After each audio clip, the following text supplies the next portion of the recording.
Assalamualaikum warahmatullahi wabarakatuh. Saya Remita Sara, guru bimbingan konseling. Berikut video pembelajaran dengan perilaku keteraturan suasana kelas pada materi Ayo Bijak menggunakan smartphone Face HD di kelas 9. Assalamualaikum warahmatullahi wabarakatuh. Oke, selamat pagi semuanya. Pagi, Bu. Gimana kabarnya hari ini? Alhamdulillah sehat, Bu. Bagaimana dengan kabar Ibu? Alhamdulillah Ibu juga sehat. Baiklah, hari ini kita jumpa lagi di mata pelajaran bimbingan konseling dengan topiknya itu Ayo Bijak menggunakan smartphone. Nah, sebelum kita mulai kegiatan pembelajaran kita, seperti biasa, marilah kita mengawali dengan kegiatan berdoa. Oke, silakan berdoa di dalam hati masing-masing. Semoga apa yang kita pelajari hari ini dapat bermakna, dapat kita amalkan, dan dapat bermanfaat di dalam kehidupan kita sehari-hari. Oke, berdoa dalam hati masing-masing dengan membaca Al-Fatihah. Berdoa mulai. Berdoa selesai. Oke, nah sebelumnya Ibu cek kehadiran dulu nih, ada yang nggak hadir? Ada, Bu. Ada ya, siapa yang tidak hadir? Azril, Bu. Adril, keterangannya apa? Sakit, Bu. Sakit ya. Ada lagi? Dimas. Dimas, apa keterangannya Dimas? Sakit, Bu. Sakit juga. Terus ada lagi? Hidayat. Hidayat sama Adafi ya. Apa keterangannya yang dua? Alfa, Bu. Alfa. Oke, mudah-mudahan teman-teman kita yang sakit semoga diberikan kesehatan. Nah, yang Alfa atau yang tidak ada hari ini semoga besok meninggalkan langkahnya supaya bisa hadir ke sekolah untuk belajar ya. Oke. Jadi hari ini kita akan belajar tentang Ayo bijak Ayo bijak menggunakan smartphone. Oke, aku awali dengan pantun dulu lah. Pohon jati tumbuh berjajar. Cakep. Ada yang berpantun si orang panjang. Cakep. Jika kita malas belajar, Cakep. tentu cita-cita akan terkejar. Tepuk tangan. Ya, oke, sebelum kita lanjut, kita sebelumnya kan sudah ada kesepakatan kelas. Nah, ini diingatkan kembali. Nah, ini dia kesepakatan kelas kita. Yang pertama adalah hadir tepat Waktu. Yang kedua, tertib dan aktif selama proses pembelajaran. Yang ketiga, saling menghormati dan menghargai Pendapat teman. Yang keempat, boleh mengangkat tangan bila ingin bertanya atau memerlukan Bantuan. Nah, dari kesepakatan kelas ini kira-kira kita sepakati nggak nih? Sepakat, Bu. Ya, ini kan yang udah kita buat sebelumnya. Nah, ini hari ini kita refleksikan lagi, perlu nggak kita buat ini? Perlu. Supaya apa? Supaya tertib, Bu. Supaya selama proses kita belajar itu tertib. Ya, jadi ini perlu kita laksanakan ya. Ya, Bu. Adakah yang mau kita tambahkan atau kita kurangi dari kesepakatan kelas kita? Tidak, Bu. Udah cocok nih ya, udah cocok ya. Sudah, Yang kita Bu. sepakati bisa kita amalkan bersama-sama. Bisa, Bu. Oke. Lanjut ke tujuan Pembelajaran. Nah, tadi topiknya adalah ayo kita bijak menggunakan Smartphone. Nah, tujuannya apa? Tujuannya itu adalah yang pertama, agar kalian bisa menjelaskan dampak positif serta dampak negatif dari penggunaan smartphone baik secara lisan maupun secara tulisan. Nah, tujuan yang kedua adalah supaya kalian bisa menerapkan strategi manajemen waktu yang efektif untuk membatasi penggunaan smartphone dengan cara membuat jadwal harian secara mandiri. Nah, jadi harapannya adalah setelah kita belajar mengenai ayo bijak menggunakan smartphone ini adalah harapan positifnya nih terhadap kelas ini adalah supaya kalian bisa menimbang baik buruknya menggunakan smartphone. Sebelum kita lanjut, kita ice breaking dulu. Di sini coba semuanya nengok gambar depan. Ada gambar apa? Ada gambar orang dan ada gambar banyak. Oke, menurut kamu apa makna gambar di bawah itu? Apa makna gambar di depan? Ayo, siapa yang mau mengangkat tangannya? Silakan berikan pendapatnya. Nggak ada yang tahu? Oke, jadi ini loh dia maknanya.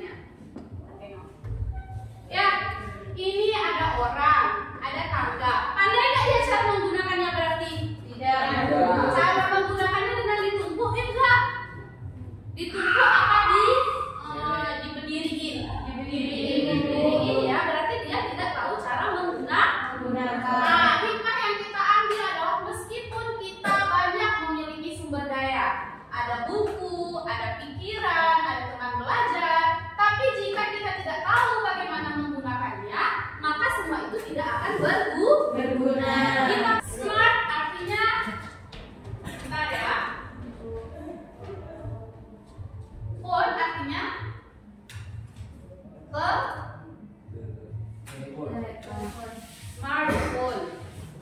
Smart artinya pintar, phone artinya telepon. Berarti telepon pintar. Ya. Siapa yang pintar? HP-nya atau penggunanya? Ayo. HP-nya ya. Oke, boleh silakan Diandi. Kenapa HP-nya Diandi? Apa alasannya? Karena sudah menyediakan alat komunikasi. Iya, karena sudah menyediakan alat komunikasi. Benar ya, Diandi ya. Oke, siapa lagi yang ingin mengungkapkan pendapatnya? Siapa yang pintar? Handphonenya atau penggunanya? Siapa ya yang seharusnya pintar ya? Handphonenya. Oke aja. Kenapa aja? Karena semakin canggih telepon, semakin malas orang berpikir. Karena semakin canggih teleponnya, semakin malas orang berpikir. Ya, oke, boleh ya.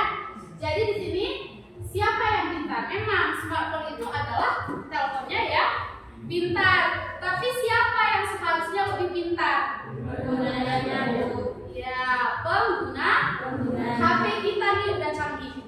Ya, di dalamnya udah ada game, udah ada untuk buat video, udah ada apa misalnya, udah ada bank. Sekarang kan nggak kayak kita pergi lagi ke bank. Ya, sekarang transfer lewat HP, bayar-bayar lewat HP, mau isi pulsa lewat HP. Nggak perlu lagi kita pergi ke counter. Semua udah ada di HP. Mau belanja misalnya mau beli baju, nggak perlu pergi ke toko, udah ada di dalam HP. Ya, karena HP ini itu sudah pintar. Sekarang apa kita minta semua udah ada di HP. Ya, sudah serba ada. Tapi kita sebagai pengguna harus lebih pintar. Kenapa? Ya, ini dia tadi smartphone, telepon pintar. Ya, pada dasarnya fungsi dari smartphone ini adalah sebagai alat komunikasi. Apa itu komunikasi ya? Iya, proses interaksi antara satu orang dengan orang lain. Nah, dulu sebelum ada telepon, ya, gimana kita saling bertukar kabar dengan saudara kita di tempat yang jauh? Menggunakan surat. Hari ini dikirim apa besok sampai? Tidak, Bu. Hari ini dikirim apa besok dibalas? Tidak, Bu. Enggak ya. Jadi munculnya telepon ini adalah sebuah perubahan baru yang menghasilkan banyak manfaat. Yang kedua, fungsi utamanya adalah sarana hiburan multimedia. Kenapa? Tiga, fungsi utamanya adalah sebagai aplikasi digital. Ya, ini adalah fungsi utama dari smartphone. Oke, sejauh ini ada yang mau ditanyakan nggak? Tidak, Bu. Jelas? Jelas, Bu. Iya, oke. Jadi selanjutnya kita akan kerja kelompok. Kelompok ada kelompok 1 dan ada kelompok 2. Nah, tujuannya apa? Tujuannya adalah supaya kalian bisa berdiskusi mengenai dampak positif serta dampak negatif dari handphone ini. Ya, penggunaan handphone ini di dalam kehidupan sehari-hari. Nah, nanti di dalam kelompok ada satu orang sebagai ketua kelompok yang akan mempresentasikan hasil kerja kelompoknya. Ada seorang mentulen, tahu mentulen? Yang menulis. Ada satu orang yang menuliskan pendapat kelompok ke dalam kertas yang Ibu bagikan. Nah, bagi anggota kelompok yang lain, Ibu akan bagikan sticky note. Untuk sebentar lagi kita tempel di sini apa dampak positif dan apa dampak negatifnya. Silakan diisi sticky note-nya sebanyak-banyaknya, satu dampak satu sticky note. Ya, sebanyak-banyaknya mengenai nanti yang kelompok 1 dampak positif, yang kelompok 2 adalah dampak negatif. Jelas nggak? Jelas ya, bisa ya. Nanti Ibu kasih kesempatan untuk mempresentasikan hasilnya. Kita kerja kelompoknya selama berapa menit? 7 menit boleh? Boleh ya, gampang ya, cuma dampak negatif dan dampak positif. Ibu berikan waktu selama 10 menit, 3 menit untuk kita menyusun bangku, membentuk kelompok, kemudian nanti akan dipresentasikan. Boleh ya? Oke, silakan gerak sekarang.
warahmatullahi wabarakatuh. Waalaikumsalam warahmatullahi wabarakatuh. Saya Rinaldo Aziz ingin mempresentasikan hasil dari kelompok pos kami yang satu.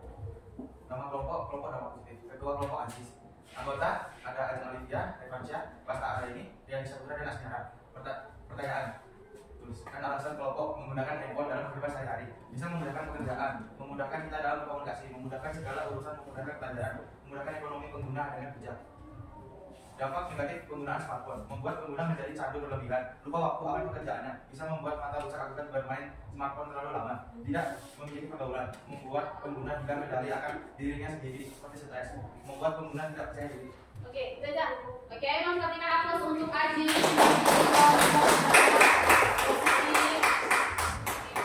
Oh, dampak negatif. Oh, yang ini terbalik ya. Oke, nggak apa-apa, silakan dulu. Boleh.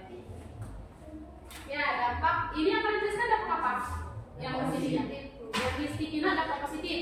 Oke, boleh nggak apa-apa. Oke, selanjutnya silakan dari kelompok 2. Waktu dan tempatnya Ibu persilakan. Siapa ketua kelompoknya? Oke, silakan. Assalamualaikum warahmatullahi wabarakatuh. Waalaikumsalam warahmatullahi wabarakatuh. Sampai sini boleh, di samping di depan si positif. Oke. Sini lagi boleh. Oke. Baik, di sini saya akan mempresentasikan hasil diskusi kami. Di sini nama kelompok kami yaitu dampak negatif. Anggotanya hari ini dengan saya sendiri, Keisha Nabila, Siva Ramayani, Dewi Amalia Islami, Vanessa Ivansari. Baik, di sini saya akan membaca pertanyaannya. Alasan kami menggunakan handphone adalah dalam kehidupan sehari-hari, yaitu untuk mempermudah komunikasi jarak jauh dan untuk mempermudah mencari materi pembelajaran.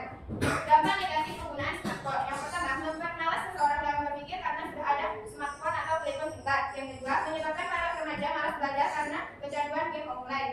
Dampak ketiga, banyak remaja yang salah menggunakan smartphone, contohnya ketika mereka membuli seseorang di sosmed, sehingga seseorang yang menjadi korban akan depresi.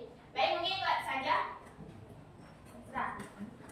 Oke, mari kita berikan aplaus untuk Hayati.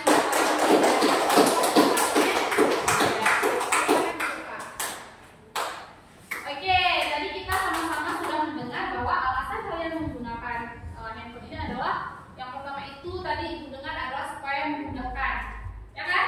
Memudahkan kita dalam kehidupan sehari-hari, baik memudahkan untuk melakukan komunikasi, memudahkan untuk membantu kita misalnya melakukan kegiatan ekonomi, jual beli, ataupun transaksi keuangan.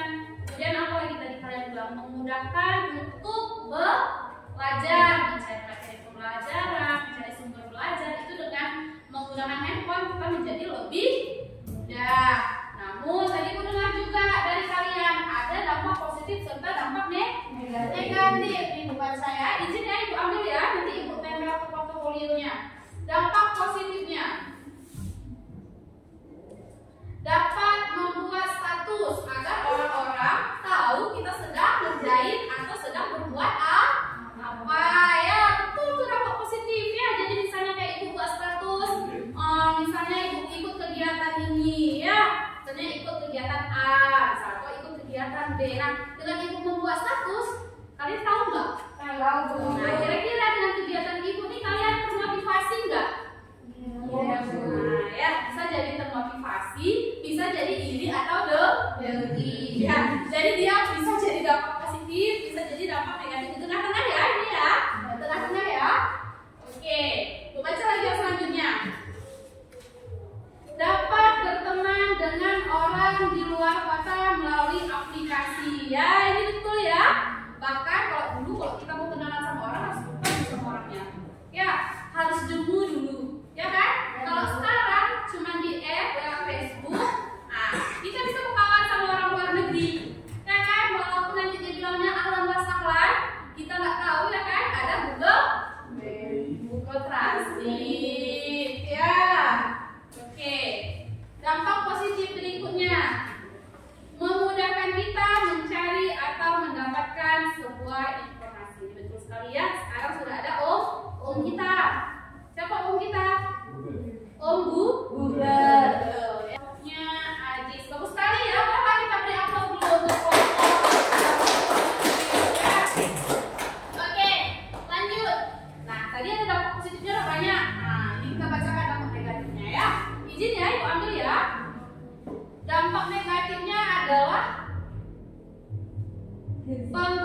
Banyak remaja yang salah dalam menggunakan smartphone. Contohnya dalam menggunakan sosmed banyak terjadi kasus bully sehingga korban akan depresi. Benar ya?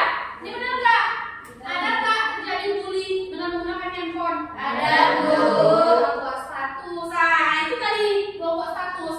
Belum tentu buat status ini akan menjadi positif. Bisa juga kita buat status itu untuk membuli orang lain. Ya itu dampak negatif ya.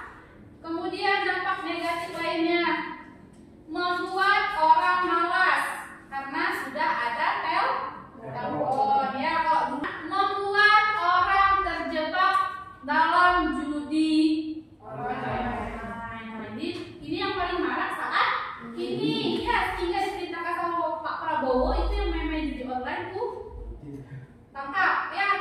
Kecanduan game online ya, sehingga tidak bisa mengatur waktu.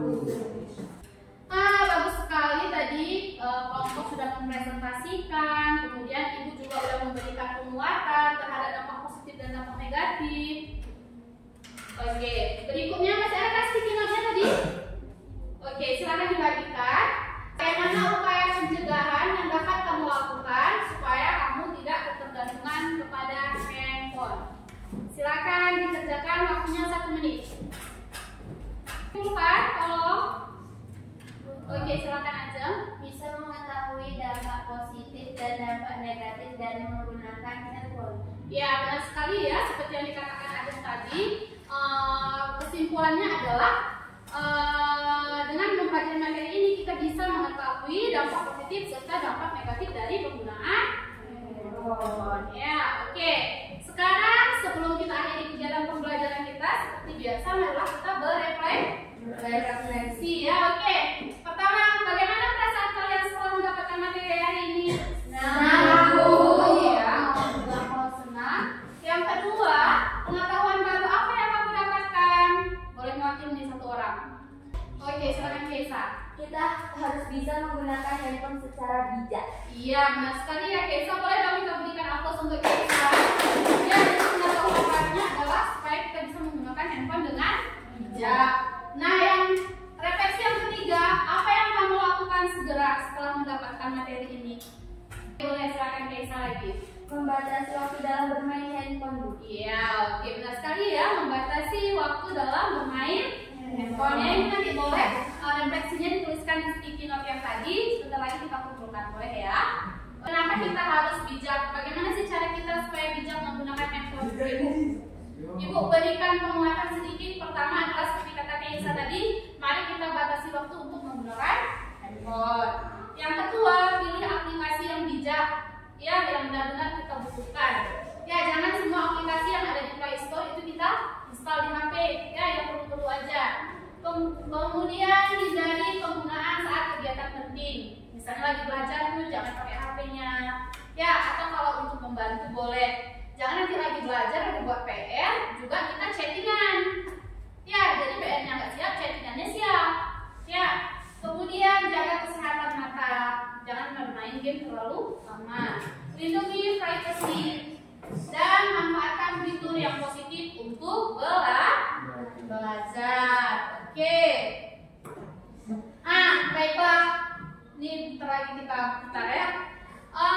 Sekian aja pembelajaran kita pada pagi hari ini. Semoga apa yang sudah kita pelajari dapat bermanfaat dan dapat memberikan dampak yang positif bagi kita. Kita jadi bisa mengatur diri kita, membatasi diri kita dalam menggunakan handphone di dalam kehidupan sehari-hari. Nah, sebelum kita akhir kegiatan, karena tadi kita awali dengan doa, kita doa bersama-sama. Semoga apa yang kita pelajari dapat bermanfaat bagi kehidupan kita di masa yang akan datang. Oke, berdoa dulu masing-masing. Berdoa dimulai.